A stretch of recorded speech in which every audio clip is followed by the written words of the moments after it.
Hi, welcome to Conversations with a Wounded Healer. I'm your host, Sarah Bueno, and this is a podcast where we talk about healing and all of the many different facets that it includes. And today's guest is going to tell you how she plans to use a car wash for healing. So stay tuned for that. Before we get to my guest today, though, I would love if you are a listener of this podcast and you like what you hear, if you could go to Apple Podcast and rate and review. It would help us so much. It actually helps us put the podcast in front of more people. So that would be fantastic. And offer still stands. If you say something that makes me laugh, I will read it on the air. And then you'll be like super famous. OMG. Okay. Anyway, let me tell you about today's guest. Today's guest is Kim Young. She's a licensed clinical social worker in the Commonwealth of Virginia with over a decade of experience working alongside youth, families, and communities. Kim is deeply committed to cross-sector collaboration that utilizes an asset-based approach to develop strategies which promote community-driven solutions to system-created problems.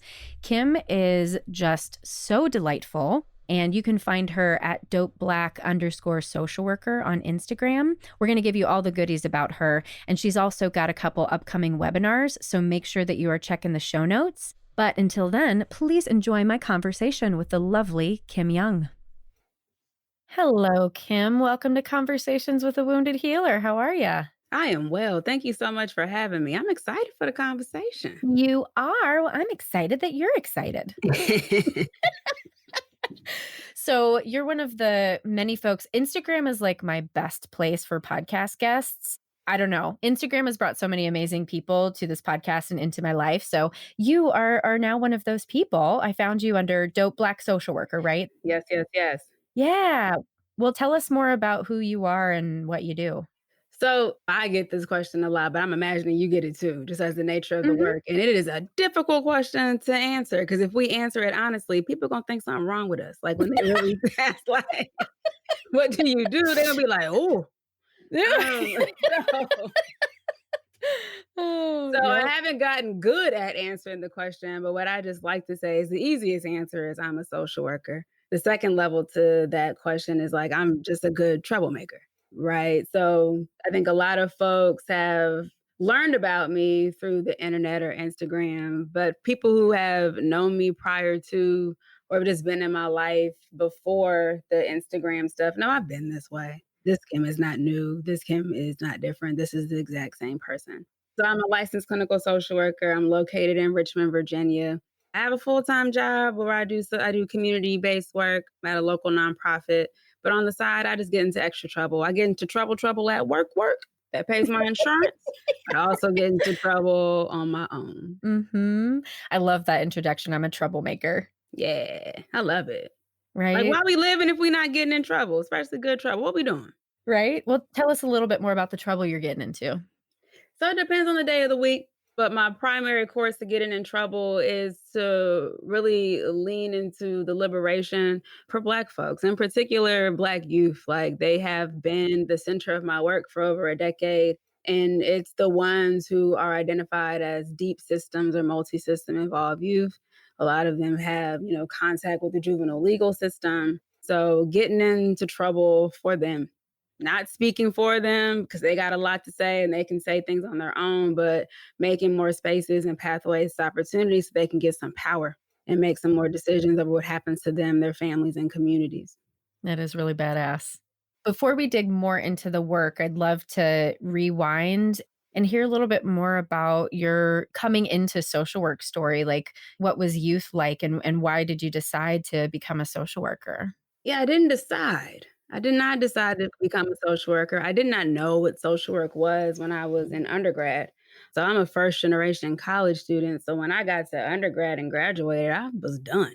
Like I had made it because that's the story they tell millennials. Like they pushed all of us into school and now we got hella debt and we just trying to figure out life, right? I got like 4 or 5 jobs. But my undergraduate degree was in behavioral science and sociology. I don't know what I was going to do with that. But I knew I just liked human behavior and enjoyed it. But I graduated And I moved back home like a lot of people after they graduated from college. I started working, and in my first job, I did residential treatment. At that time, they were identified as severely emotionally disturbed adolescents. And so I was working in residential treatment doing that work. And then I started seeing how people were moving on my unit. I noticed like there was these group of people who would come in and pull the kids out of either class or the rooms or recreation and like take them away and do something. And I'm Mhm. like, what they doing with them kids? So like, Bring the kids back. what you doing with them kids over there? So then like I just started asking more questions and they were just telling me, oh yeah, like I'm a social worker. I'm working towards license to be a therapist, all this other kind of stuff. I was like, social work? Okay. So I started researching programs and applied to a couple MSW programs and got accepted to the Virginia Commonwealth University out here in Richmond, Virginia, and moved across the country and started to Wow. embark on this journey of social work because I didn't know what it was. So it found me, Mhm. fell into it. I kind of have a similar story. Like I knew I wanted to be a therapist and I was seeing someone at the time who was a social worker, a therapist, and she was like, "Yeah, it's only a 2-year degree and you don't even have to take the GRE." And I was like, "Bye." That's why I did it. Right? Right? Listen, everybody else was like, "Oh, I gotta study for the GRE." Well, guess what? I don't do well. Right. Standardized tests. How I Mhm. passed the licensure exam ain't nothing but the universe was covering me. But like, yeah, no GRE. I said, "Bad, I'm going." Mhm. Right? Yeah, and I also feel like, once I got in, I was like, "Oh, yeah, this shit is my jam." Mhm. It started to make sense, even though it was also concerning being in the program because there was a handful of just Black people that were in my program, and I was like, "What is this?" And then even, like, in my social justice class, just hearing some of the people talk about the work, about the various populations, I was like, "Uh-oh." So I even had apprehensions, like, once I got into the program, I did not have a good first semester for a lot of different reasons in social work school. But once I made it through, then it started to make a bit more sense. It still didn't fully fit on me as an identity till maybe like 3 years ago. Hmm. Did anything shift 3 years ago that made that change? I liberated myself from the idea that I had to be a therapist. Mm. Right, Yeah. because a lot of people, they kind of go down this route of social work as a method of becoming a therapist, and so they push us into a micro track, right? You gotta choose, either you're gonna be macro Mm. or micro, so you're gonna take a clinical or a policy track in your graduate program, and of course, everybody primarily took the clinical route, so if me not having a foundation of social work, that's how I understood it. Right. Until I started to see there were so many different ways to move in this field, and I did not have to identify as a therapist to be a social worker. Yeah, yeah. And I mean, we can certainly talk about the problematic things that happen in academia that prevent a lot of Black and brown students from getting in. I'm a professor at one university and was working at two for a while. And being a professor, I have the job of passing or failing someone, right? Mhm. But by the time somebody gets in my class, I have to hold them to the standards of the university, right?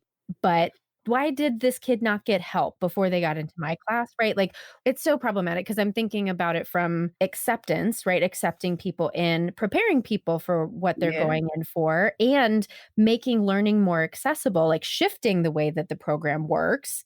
I know it at Loyola University where I'm teaching, they actually created, I don't even know what they call it, but it's essentially like you can get the same undergrad and graduate degrees, but it's like a more like hand holding and like Mm. nurturing. And they really like walk students through it, which feels really good for folks coming from not having the same education opportunities. But most places, like you're just throwing kids in that are unprepared, right? Completely unprepared, and my MSW program at the time, I don't know if this is still the case, but within the 2 years of being in the program, or if you're in the 4-year part-time program, if you get 3 Cs, you're kicked out. Yeah, I think that's a national. Right. Oh, Mhm. well, that is some foolishness. And so my first semester, we lost so many people, in particular, like Black and brown folks who just got kicked out of the program the first semester because of that 3C stuff. That was some foolishness. Yeah. Yeah.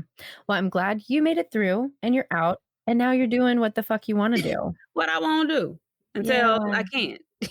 Yeah. Well, what do you have a vision of, I mean, obviously liberation, but like, is there a specific kind of focus that you're giving this work that you're doing? Like, do you envision what you want for yourself and the kids that you're working for? Yeah, like I would just want to do the best with what I got and what I know, right? So I can accept that throughout the course of my life and even probably my generation's time and the generation under me, not much is going to change, right? There's still going to be anti Blackness, systemic and institutional racism, white supremacy will prevail. Not much will change. So, what I refuse to do is allow myself to be and become exhausted by this idea that I can be a part of eradicating that during my lifetime. So, Can we just pause there for a second? Because yes. that's huge. And I got to admit, as you were talking, I was like, that can't be true. That can't be true. But honestly, that's probably like just my like naive white hope of not Mm, living the experience. Right. But I mean, if it's lasted this long, why would I possibly think in my lifetime it's going to yeah, go? yeah. It's not going anywhere. Mm. And a part of, what is it, critical race theory is to accept that racism is permanent in this country, in the United States. It is permanent. And so being able to accept that then allows me to dream. Right? If Mm. I can't really fully dream if I can't acknowledge that, like, it ain't gonna change Mm. much, but there's still a lot of good that I can do with the time I have and what I have access to and what I know. So that's my vision, is just to do what I can with what I know and what I have, but not live in this idealistic bubble that in my lifetime, that a lot of things are gonna change. That Mm. doesn't mean we don't try and we still can't do good, because we can. It's Right. been happening for generations. Right. Well, and I guess the one thing, and this isn't necessarily just related to racism, but related to overall understanding of like mental wellness, even my generation, so I'm Gen X, which is just one generation above millennial, right? Like my parents didn't go to therapy and didn't think therapy was important, right? And Mhm. now Gen Xers are into it and millennials are so into it. And the Generation Z is making TikToks about it. So, we're all Right. working together. Right, right, and so I guess that's my hope, right? And then obviously a layer on top of that, we have to make sure that we are doing our best to liberate social work and therapy and psychology and all of those institutions where white supremacy has been embedded the whole time. Yeah. If we don't, then all of this kind of baton passing that's been happening across generations is gonna be a waste of everybody's time. Right. If we don't figure out how we do it, or you're just gonna end up with people just creating more factions, and who needs more groups? Who Mhm. needs more separation? So, yeah, we gotta figure it out. Yeah. This question just popped up as we're talking about, like, how heavy this work is. How do you take care of yourself? I definitely know how to separate the work, but at the same time, I can't deny that it's a part of me, right? Like I've been doing this, kind of existing this way since I was in the 6th grade. Like that's my earliest recollection of like being a version of myself. So Mm. I don't really know what it's like to not exist this way, but I do know how to be like, no, or I'm not working, or take the email off the phone, or like sit at home and drink some wine and watch Lifetime channel movies. Like I know how to I know I did not peg that's you for my a shit. Lifetime person. Listen, I just watched Psycho Stripper yesterday. What? My Psycho Yes, stripper? Tell me about Psycho this. Stripper. So yeah, like I definitely know how to pause and take the breaks and rest, because I just understand that rest doesn't have to be earned now. I was one of those people who was Right. like, "Oh, you gotta earn it. Like I gotta, if I get X, Y, and Z done, then I can." Well, I don't operate Mhm. that way anymore. So Yeah. I just take my rest when I want it for as long as I need it.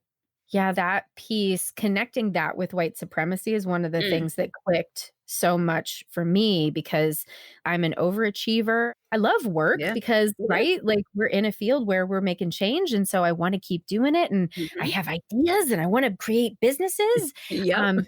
But recognizing that the underlying foundation of that was white supremacy, I was like, Mhm. oh, this is not cute. This is why I'm burning myself to the ground. Mhm. A word.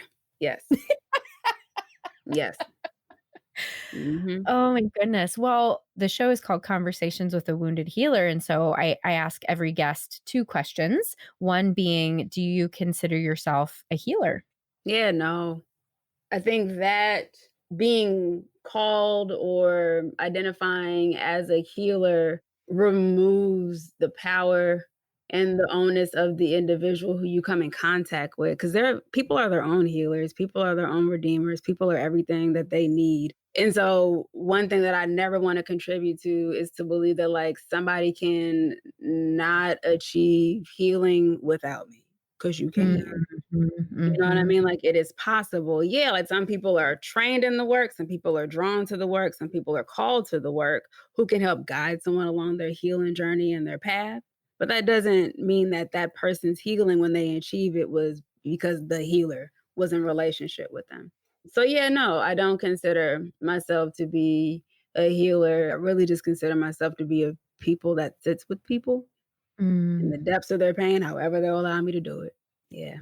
That's like yeah. yeah, that's a big identity. I don't know if I want that much responsibility. Mhm. And yeah, when I ask this question, there's 2 sides of the coin. There's what you shared and like, "I don't want that Mhm. responsibility. It's on you to heal yourself," that and then there are those of us on the other side who are like, "Everyone's a healer," right? And Yeah, it's tapping into your own power, right? So that's it's it. it's it's so interesting to hear people's answers to that. No, like, everybody is a healer because we need each other, right? Like, we're interconnected. We should Mhm. well, we don't operate that way in America because of white supremacy and whatnot, but humans are interconnected and we need each other, so if we're all operating as healers, then I don't look at you just to be that. I'm one too. Right, You're one right. too. We're all one. Well, and I think about clients who come to me. I do work in private practice as a therapist, and clients who come to me, and essentially it's almost like dumping the Yeah. stuff and being like, "Okay, you fix me." And I don't want that, and that's not how it works. Like, there's so much desperation right now. I mean, that's just what I'm seeing everywhere, Yeah. and a lot of times it leads our clients to really objectify us and think that we have some sort of like magical, mystical power. Magic. I mean, they teach us about the magic wand in school, right? Like, if you take the magic wand. Right. But I mean, there's also exploitation that's happening on behalf of providers, on behalf of therapists who are exploiting clients.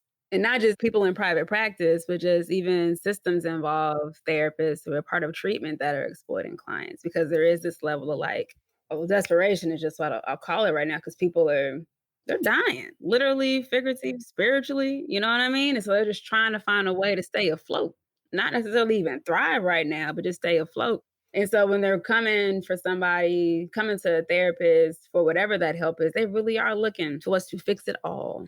And there are some therapists who will position themselves on a pedestal like they can and they will fix it all. It didn't Mhm. take them people money and not make them any better. Right, right, Or right. empower them at all. You know what I mean? So it's like both sides of it is sticky and it doesn't really feel good all the time to sit in therapist communities when you just know there are a handful of therapists who are exploiting people. It's every profession, right? There's Mhm. and I don't wanna say that to excuse the therapists who are Oh, doing it because no. I think that in our field, it's extra bad, right? Like, there are some fields where I think it's the power differential, right? So, therapists have power over people, police have power over people, right? People in those types of professions, if you are not really checking your own ego and your own level of responsibility or pathology, geez. You make somebody worse. Oh, yeah, You will just ruin a person. Yeah. right. It's really scary. So, if you're a client and you're listening and you talk to a therapist and they say that they can fix all your problems, leave, Leave run. immediately. Matter of fact, ask for your intake money back. Yeah, right? Like, leave. Yeah, and it's interesting that obviously being licensed professionals, we have governing boards that are supposed to do something about these people, but oftentimes what I see sometimes is these people are not doing something that would threaten their license necessarily, but we know that they're actually causing harm, and so there's nothing to be done. It's the sticky part of, like, just the ethics, right? There are some parts of the ethics that will fall in line with regulatory boards, but then there's other Right. parts of the ethics that are just open. Right. And my concern is those parts that are open are the ones that are causing the greatest harm. Right. Hey, therapists! Do I have something exciting for you? Head Heart Conversations is a webinar series for psychotherapists designed to invite your inner healer to the forefront of your personal and professional life. At my practice, Head Heart Therapy, we approach healing from the inside out. We believe that in order to offer the best care to our clients, we therapists must do our inner healing work as well. At this point in history, we are called to move beyond the old ways of being and courageously step into a new paradigm. Therapists are poised to support our clients' transformation, but we must also transform ourselves. In this 4-part series, we will invite participants to learn about themselves as well as enhance their clinical skills. The first webinar takes place on March 5th, and it's called Conversations with a Wounded Healer. And it's a call to action intended to challenge participants to step into their own healing with courage. As a special thank you to Conversations with a Wounded Healer listeners, you can get $20 off your order by using the code PODCAST when you register. For more information and to register, please visit www.tinyurl.com/hhconvos. And don't forget to use the code PODCAST. This kind of begs the question, how do you feel about call-out culture? What's your relationship with that sort of way of holding people accountable? Help me understand how you understand call out culture. You mean like blasting people on the internet and stuff? Yeah. I mean, I see why people do it because they receive gratification and confirmation that it works. Whatever works is, Right. it works. Now, does it cause a harm? Yeah, like I wouldn't do it. Call out culture is not how I get down because my creed is do no harm emotionally, physically, just do no harm. That's the intent. That's what call out culture is all about. But I would really question who's it really about when people do it? Yeah. Like, Yeah. whose ego is being served when we're calling someone out? Right. Right. Yeah. In my anti-racism journey, one of my mentors in that said, call in, not call out. Yeah. I mean, we got to call each other in because there's still opportunity to repair whatever harm is done. When you call out, all you do is just make the harm worse. When you call somebody in, you could try to, I would hope there's a willingness on both ends to try to, repair and restore. Right. Right. And as we're saying this too, I'm thinking about people who were involved in the insurrection on Capitol Hill, and that's different, right? Like, right? Like, Honey. I'm always like, when new things come up, I'm trying to figure out where they fit and how I understand the world, and then it's just unexcusable, right? There are some things where we should be calling people out because it's like there is no hope. Yeah, you be like, y'all, come on now. Like, so yeah, there's no way. Yeah, nah. Mm-mm. Blast Mhm. him. Put the homie with the horns on his head. Keep putting them all on the internet, all on the TV. No, there's no Mhm. calling that in. Yeah, right. I saw a post yesterday on Instagram where somebody was saying, like white people don't distance yourself from the Trump supporters and whatever, because we have to be able to have these conversations. And yet, when I'm having some of these conversations, and I talked to a client about this week, there's a wall that you hit Mm, at some point, sometimes, right? Some mhm, people just cannot hear it. And then it's like, what? Like, literally, what the fuck? There's nothing else we can do. And that's when I bump up against hopelessness. That's when I mhm. start thinking, like, well, if I can't get someone to at least open their mind just a little bit to see what's really happening, then I just feel helpless. Yeah, people are only gonna see what they want to see. I ain't got no control. No one has any control. Like even working with young people, clients in general. When you really have that conversation and have them separate what's in your control and out of your control, Mhm. and when people really take a look and like, oh, I really don't have that much control over anything but myself. Yeah. Mhm. Mhm. And that in and of itself is empowering. hmm So to know that the thing you have control over is yourself and the person you spend the most time with on the planet is you, who you think you need to be focused on right now? Mhm. Mhm. But yeah, that hopelessness piece is real. The struggles with our relationship with control and power, those are real. Because I think a part of hopelessness comes with how are we in relationship with control and power. Right. Yeah. Well, do you want to talk a little bit about your relationship with control and power? I'd love to hear that. Yeah, I've definitely reevaluated lately, and even in my full-time job, I'm in a administration level position at my organization, and so even with my team or my staff, they'll be like thinking, "Oh, I thought we had to make a proposal," or "I thought I had to." Look, I don't know what makes y'all think I want this much control. I don't want this much control over my life. If you Mhm. share this is something that you wanna do, you believe it's gonna benefit the people, the work, the organization, what do you need from me to make it happen? Right? And so my relationship with power and control has evolved. One thing I am not afraid to say anymore is that I'm on a mission to get more power so I can redistribute it. Right? Like, I think the way we gotta do it to position people, in particular Black folks, is we gotta acquire more power to give more power, not acquire power and, like, get bigger and bigger and bigger as an individual, but acquire it and pass it out to the people. And so I really push back even with folks who have power, definitely white people, definitely people in decision-making positions. What part of your power are you willing to give up? Because you're talking about you want to see all this change happen in community across the country where you got to give some of your power up. Yeah, well, I love that you're in a leadership position and I already hear you redistributing the power, right? Because the manager who likes to micromanage and control every little piece of it, that's restrictive. That's restricting people from, bringing in their good ideas and feeling like this is a place where we can brainstorm and have something creative. And I was just doing a presentation yesterday about trauma and talking about burnout in organizations. And Mhm. as a social worker and on the bottom level, there's very little you can do to exert any power. But the people in leadership, just like you, those are the ones who can make the changes. And those are the people who have to be aware of what causes burnout, what gets people in these situations. And frankly, literally, like waking up causes trauma right now in the pandemic. Hello.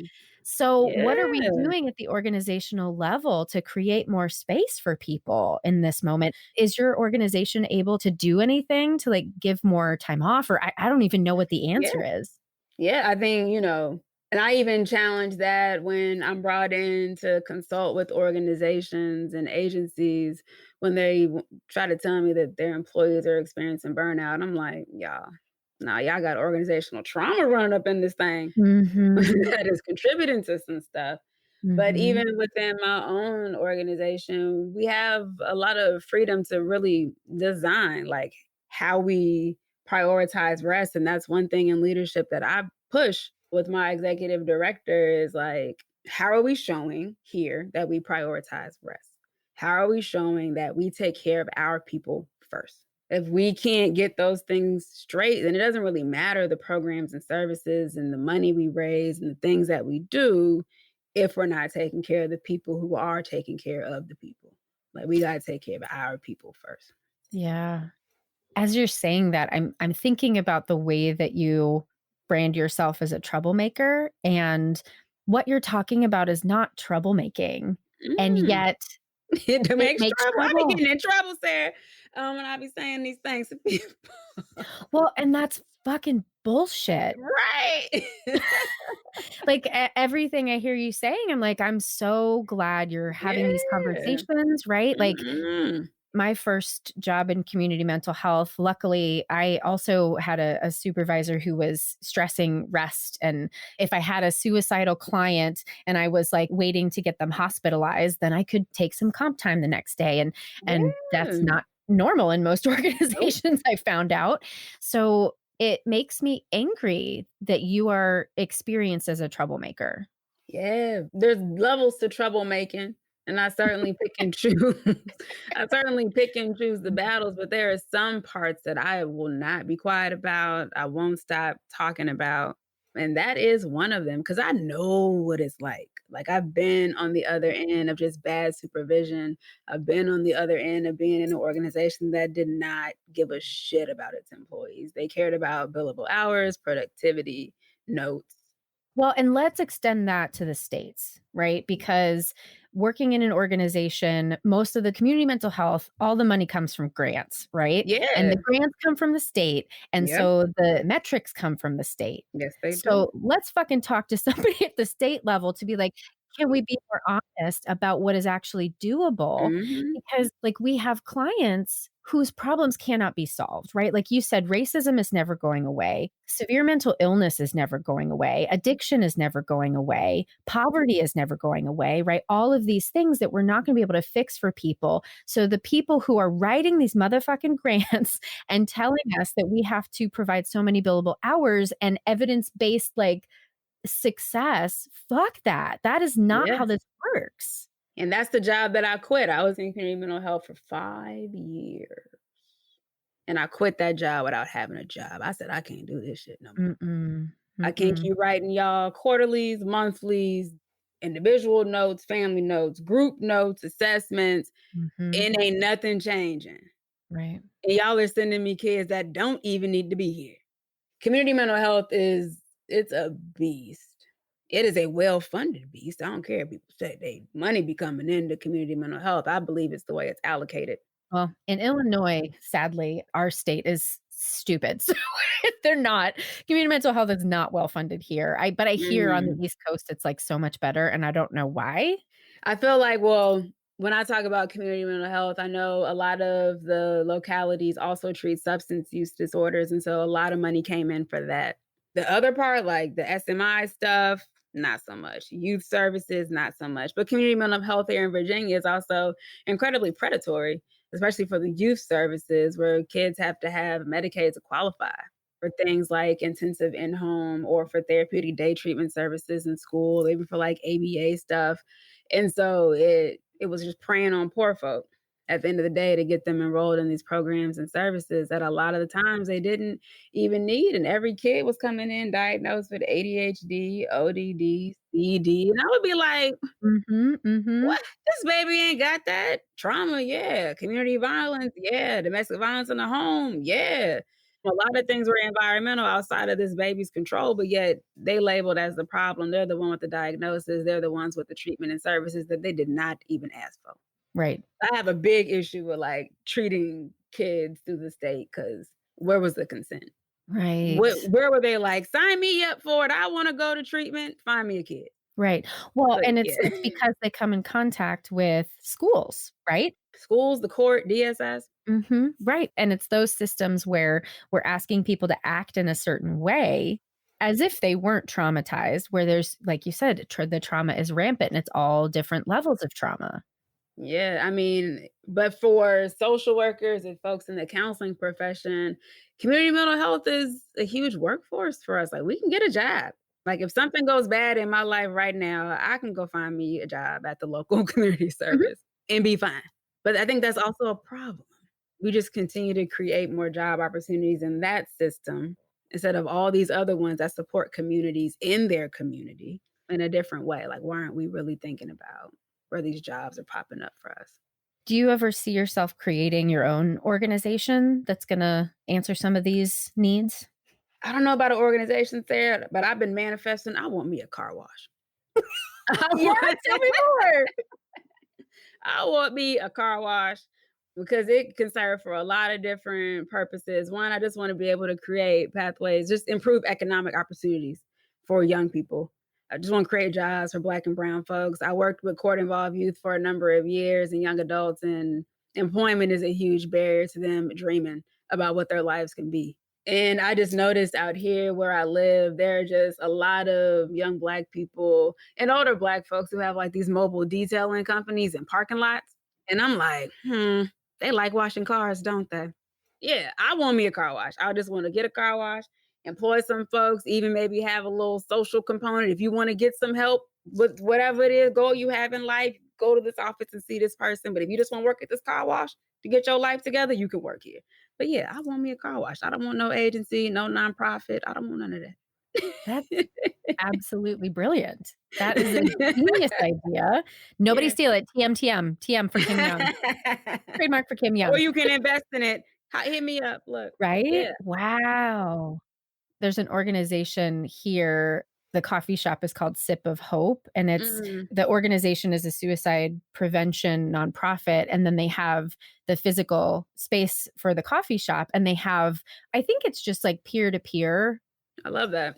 Right? Yeah, but it's, a similar model to what you said, like they create jobs and they have space if you wanna talk. Yep, I would love to talk because for anybody that's listening, y'all, we don't need no more nonprofits. Like Right. 501(c)(3)s and nonprofits are not gonna save us. They will not fund the revolution. However you understand the revolution, they will Mhm. not save us. So please, like for me, I was down that road. Oh yeah, I'm gonna get me a nonprofit. But then I learned, I listened, Mhm. I consulted with people that I trust, and was like, you're right. They're not. And so yeah, I don't want an agency or organization. I want a business that's built with people in mind. Brilliant. I can't wait to see your car wash. What are you gonna call it? I don't know. I want the babies to name it. I love doing focus groups and Oh, like talking with young people because even other initiatives I worked on out here, like their brains are amazing. So like I want them to name so it. brilliant. I love it. Mhm. You said an agency organization. No, Sarah, a car wash. We want it. Oh, man. Well, let me know if you need a jingle singer for the The commercial. commercials. I'm in it. I'm down. I love me a good jingle. I truly Me do. too. That was my, like, first dream job was being a jingle singer. I love that. Yeah. I love that. Well, the other question that I always ask folks is, do you consider yourself a wounded healer? How do you like that term? I like that term. I think that term leans into the honesty of being a human. Everybody is wounded. I don't care what people say. If you were born on this planet, you were born into some pain. And I know just being Black, and that's all I know, as I was born Black, as I was born into trauma and born into pain, but also born into joy. Mm, So the wounded healer piece, I can certainly hear that easier, right? Like it can sit on my spirit a bit better than the healer part because like I just previously mentioned, wounded just acknowledges my humanity. And I yeah. think as social workers and as therapists, oftentimes we're not seen as humans with feelings, with joys, traumas, pains, families, responsibilities, all these Mhm. things, right? But yeah, the wounded piece speaks to the humanity, and so, yeah. Wounded Mm. healer, indie, not perfect. Been through some shit, still dealing with shit, still causing shit, you know what I mean? So, like, I don't got it all figured out. Mm. I don't know about you, but I feel like being in this profession almost kind of like, I think if you're doing it right, and I'm going to be judgmental here, but I think if you're doing it right, it really sets you up to begin to heal these wounds, to really take an honest look at how you're moving through the world and how that affects other people that you're supposedly helping, right? Mhm.